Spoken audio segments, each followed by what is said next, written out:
Il existe des lieux que l'homme bâtit de sa volonté et d'autres que Dieu révèle par sa volonté.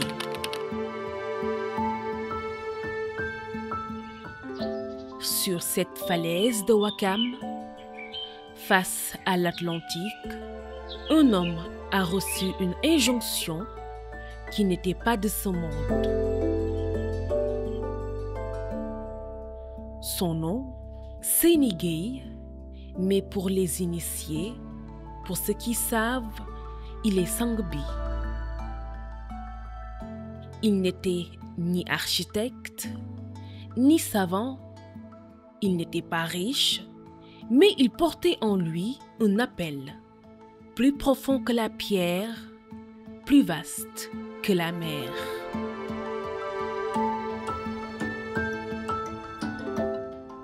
Lui-même disait, ce n'est pas moi qui ai décidé, on m'a montré, on m'a dit, j'ai obéi.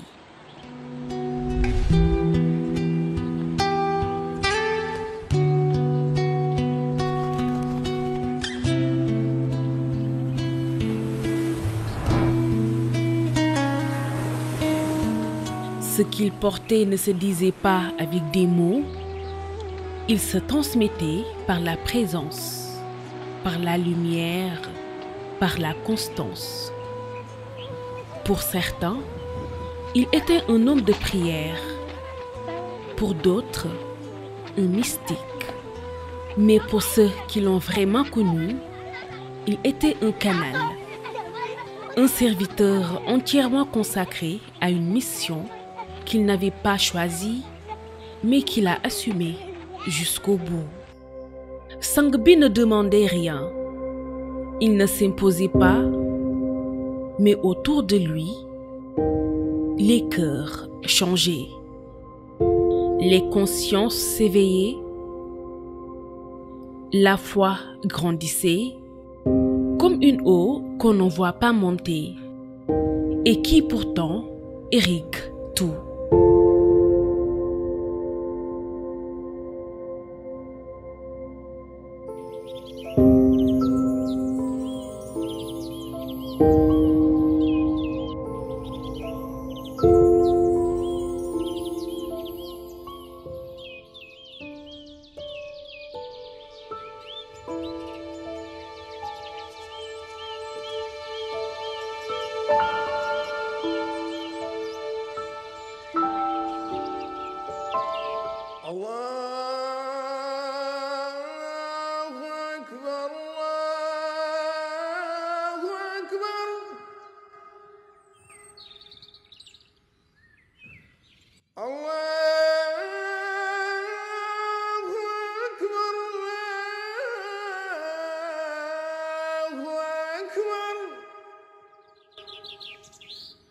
Le Père a reçu une parole,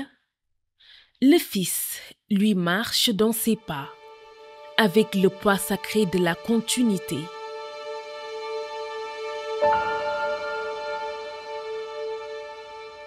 Mohamed Nabi Gueye, Ibn Khalifatullah Fil Ardi, n'est pas simplement le fils de Sangbi. Il est son témoin, son prolongement, son relais vivant. Il a grandi avec la mosquée. Il l'a vu s'élever, pierre après pierre, prière après prière. Il l'a apporté dans ses silences, dans ses apprentissages, dans ses responsabilités. Man yonent bi lañ ma tuddee Mohamed Nabi Gueye. Je suis le khalife actuel de Maulana Mohamed Seyni, fondateur de la mosquée de la divinité. maa ngi juddu le 10 février 1953 à Dakar. J'ai fait des études primaires au Cap, des études secondaires à Delafosse. Mon a poursuivre c'est mes études secondaires bien sûr, mais parce que dama amoon ay contraintes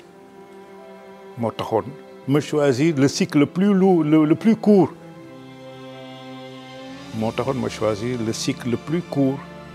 pour mën a dimbali sama famille. bi ma bàyyee Delafosse ba am sama diplôme diggante bi j'ai fait l'armée de la classe 74 3 ci laa dem armée. J'ai fait 2 ans dans l'armée. bi ma génnee ma wax sama papa damay liggéey ji damay wuti liggéey parce que coono bi metti na toogaay bi yàgg na te booba la famille ki amuñu benn ndimbal si laa bàyyee fi ma jóge woon au niveau de l'armée ñëw intégrer la vie en activité professionnelle. Mon premier poste bi ñu ma jëkk jël dans la vie professionnelle, c'était la maison du parti. À l'époque, au temps de Senghor. Fa lañ ma jëkk jël comme comptable. J'ai fait 2 ans ou 3 ans, ma jóge fa du soog a dem à la banque, à la BNDES. J'ai travaillé à la BNDES aussi 9 ans. Vers 89, je laa fa jógee. Bi état bi décidé pour tëj les banques d'État.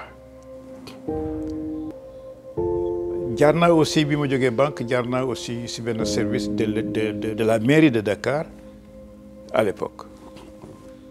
ñu jël ma comme comptable des matières. bi ma jógee foofu aussi jaar naa Senchim, une société chimique sur la route de Rufisque. En tant que gestion des stocks, j'ai voyagé un peu partout quand même,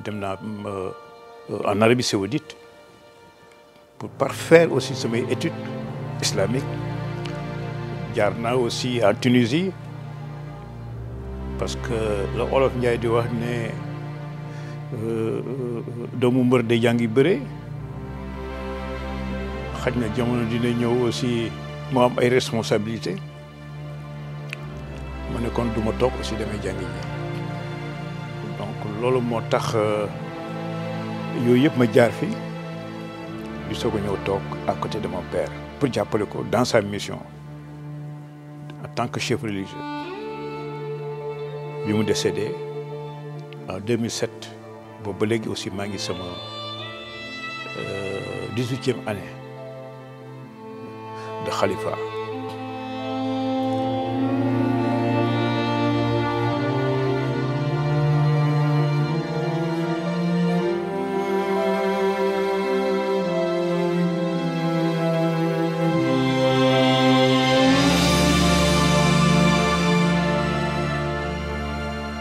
Aujourd'hui,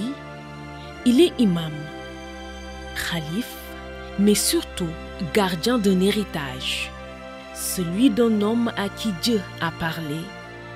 et d'un lieu qui continue de répondre. Avec patience et force tranquille, il guide sans bruit. Il ne cherche pas à briller, il veille comme on veille sur une lumière fragile dans le vent. À travers lui, la mosquée respire encore le souffle des profondeurs. Mohamed Nabi Gueye ne parle pas pour convaincre. Il parle parce qu'il sait. Et ceux qui l'écoutent entendent parfois plus profond que des mots.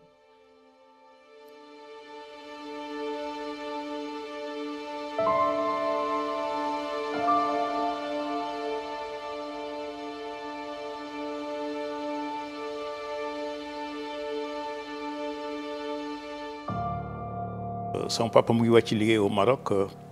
le 12 mars 2007. Depuis lors ñu ngi dugg ci 19e année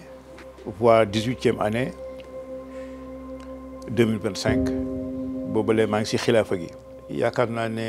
bi ma toogee ci xilaafa gi ba léegi lii Wolof di wax ne ku yokkul wàññi yéen a gisal seen bët mbooloo mi ni muy évoluer surtout au niveau de la jeunesse xale yu ndaw yi xale yu góor yi ak yu jigéen yi ñoom ñëpp dañu daw wut cette lumière cette spiritualité. mu gis affluence bu yéeme na parce que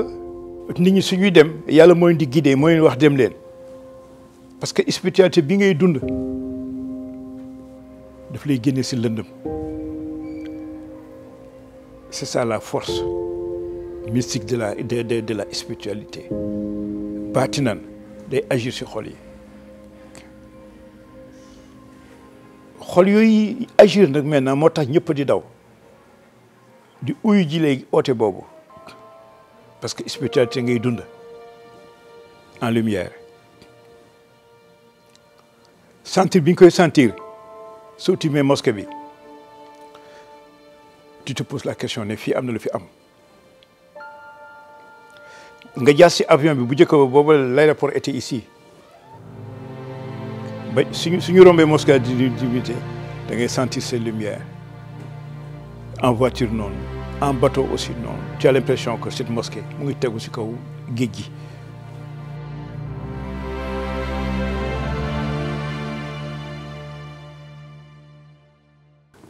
jiite umma une communauté nga jiite leen dafa métti yombul jikko yërmande bokk na ci njiit yaatu bokk na ci njiit laabir bokk na ci njiit am itte bokk na ci njiit njaboot gi nga jaboote lu ñu xewle nga def loolu tax mu metti ku deele nga jaale ji ko soo ko mënee maa nga yónnee ku si am problème ñëw expliquer le problème am y en a beaucoup surtout conjoncture bi xam ne moom la ñuy dund les gens viennent partout di sakku seen ndimbal surtout à l'approche de la tabaski du ñëpp a yem du ñëpp a am doole pour tabaski ñenn ñaa di obligé dimbali leen ñenn ñi sax si biir mbooloo mi seen yërmande moo tax dañuy jënd ay xar ñëw jox la ne la xalif xar yi dañ ko dajale jënd ko jox la ko xoolal si biir mbooloo mi ko su mën a dimbali xar nga dimbali ko xar ak yeneen donc loolu ñu dund mais yërmande bi surtout xam ne rek mbooloo moo mel noonu da nga si dem ba jeex mais nag loo yor mbooloo aussi lu ñu diriger mbooloo aussi du ñu nangu benn yoon ñu yàq am ñu yàq duñ ko nangu benn yoon mukk am nañ fermeté boobu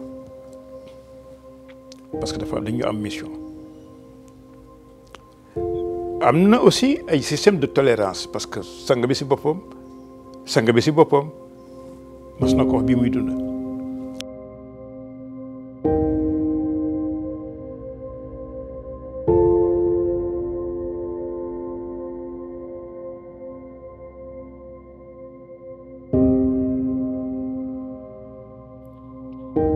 Ainsi est née la mosquée de la divinité.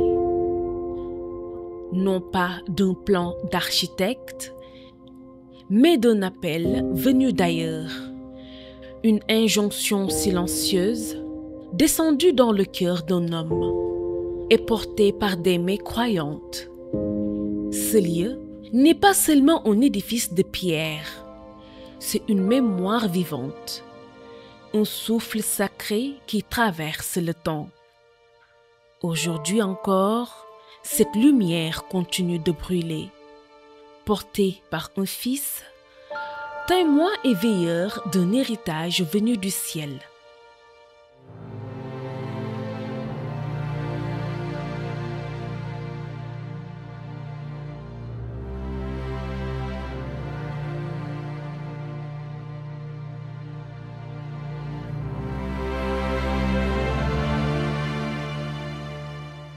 Le 28 juin 1973 si la yàlla wàccee maquette juma yàlla na ko xoolal mu xool yàlla na ko lii maquette juma la maa ko liggéey confectionné ko man yàlla dinaa ko jox malayka yi ñu wàccee ko sang bi toog di déglu yàlla na ko topp ko su ko malayka yi wàccee da nga koy topp seet fan lay wàcce sang bi topp chute jumaa ji bi jumaa jógee asamaan malayka andi ko ba premier asamaan fa mu jógee nag sang bi nee na xaw ma ko si diwaan bu mu jógee sang bi na xaw ma ko andi nañ ko premier asamaan daal yàlla na ko xoolal muy xool muy jumaa ñu ne ko da koy wàccee si sa jëmm topp ko yow sama xalifa topp ko sang bi jógee këram topp chute jumaa ji bët yëpp mu ngi teen si kaw di xool jumaa ji seet fan lay wàcc noonu la ko yàlla wax topp ko seet fan lay wàcc mu jógee këram topp tali bi en passant derrière la gendarmerie ba yëgsee juste sur la montagne fii mosquée bi ne bi muy amorcé montagne bi la jumaa ji jógee asamaaw di wàcc ak baat yi wa bil haqqi anzalnaahu wa bil haqqi nazal ñun yàlla ñu ngi koy wàccee wa bil haqqi nazal si dëgg wàcc na baat boobu la wàcc wàlle allahu akbar la wàcc wàlle jumaa jógee asamaaw wàcc si suuf en lumière éclatante d'air étincelante cette lumière là kenn mënu ko mu xool comme des lampes de néon clair buy tàkk mu jóge asamaaw di wàcc ba mu ni mu posé woo foofu sur la plage de Ouakam il a eu le temps de dessiner la maquette bi mu yeewoo bi mu ko dessiné tamit il a attendu 19 ans après bëggul jiitu yàlla dessiné na plan bi toog xaar yàlla 19 ans après ba benn baat na ko jumaa ji ñu wàcce woon si yow tàmbali ko mu dem seeti ji sama papa Hadj Ibrahima Sakho comme d'habitude papa Ibrahima Sakho na ko dinaa la boole sama architecte bu ñu wax Cheikh Ngom il est là Cheikh ñëw si sang bi na ko la maquette est là bi laa jot si yàlla c'est une maquette de mosquée Cheikh na ko dinaa ko liggéey du ma si yokk du ma si wàññi lenn laa xam ne dinaa ko def coupole bi ne si kaw coupole bi waxuma les minarets parce que minarets yi mu ngi def 45 mètres bu si nekk coupole bi nekk si kanam dinaa ko tëj parce que damay bañ intempérie bi ndox mi dugg si boobu rek lay tëj les dañ koy bàyyi noonu intact ni nga ko jotee si yàlla ñu commencé sang bi oote ne yàlla daf ma sant ma liggéey juma war naa ko tàmbali à telle date ñu mobiliser tout le monde fidèles yi ku nekk def sa xaalis ñu commencé liggéey bi 20 mai 1992 la ñu tàmbali liggéey bi mu ngi jeex le 1er octobre 1997 ñu inauguré ko 5 ans 5 mois liggéey bi loolu la duré la mosquée de la divinité.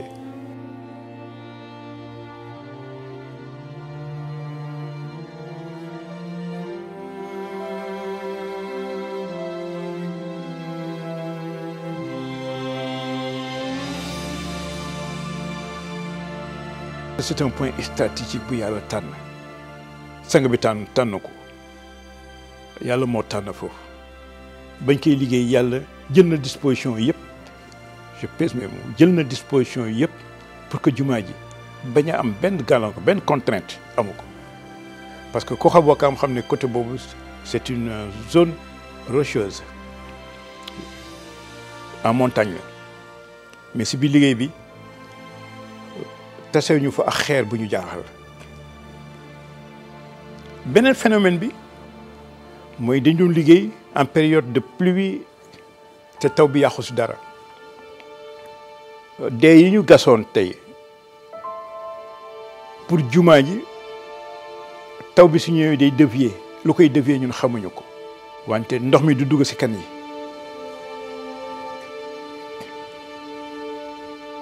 phénomène la woon bu jaaxaloon ñëpp lu tax ndox mi su jógee si montagne bi di àndax benn puissance pression bu métti di wàcce xam nga rek genre ravin su ndox mi di ndox di wàcce pression bi muy am mais su demee bay jub travaux yi de la mosquée day dévier dem géej loolu la ñu dund ce phénomène là dund nañ ko.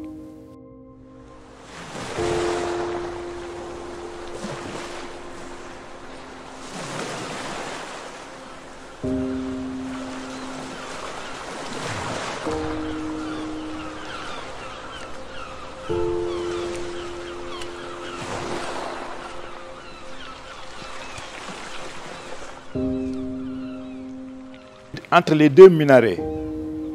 dañ defoon pont en bois xale yi di si yéeg di jàllale les seaux en béton di ko jàllale suñu coulage bi daanaka coulage bi noonu la jeexee soro yi ba su nekk 45 mètres xale dañ doon takk seen bopp pour bañ a daanu aucun accident amu fa boo xam ne tey xaj na suñ ko defoon sax mari détaillé su amoon sax dañu arrêté travaux yi parce que état moom en général su amee chantier rek boo xam ne y a eu des morts dañu arrêté travaux yi lépp loxo la nañ ko defee donc yàlla dafa bëggoon a conserver originalité bi de la mosquée benn machine bañ si participer lépp même béton bi dañ ko doon ménager la pelle la ñu doon jël xale yi di yor ay siwo ay potu tomate dagg ko di si def béton di sànni noonu lañ ko liggéey 5 ans 5 mois noonu lañ ko liggéey mu jeex ñu inauguré ko le 1er octobre 1997 maam Abdou moo waroon ñëw maam Abdoul Aziz Sy moo waroon ñëw si inauguration bi de la mosquée yàlla dogal li muy dogal mu wàcc liggéey le 14 septembre à la même année 14 septembre 1997 doom ji moom mujj ñëw si inauguration yi maam Alpha ak sang bi ñu inauguré ko yaakaar naa ne aussi spiritualité boobu moo gën a motiver nit ñi parce que tey le monde a besoin de cette spiritualité pour ñu génne ci obscurité yi ñu nekk. Le monde a besoin de cette spiritualité pour nous préserver contre les forces obscures qui dominent le monde.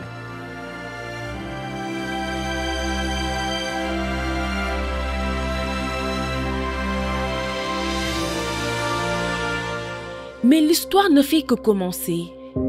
car derrière les murs, au cœur du quartier, un peuple pris, bâti et vit au rythme d'une foi qui ne s'éteint jamais. Abonnez-vous, partagez cette lumière autour de vous. Alhamdulillah.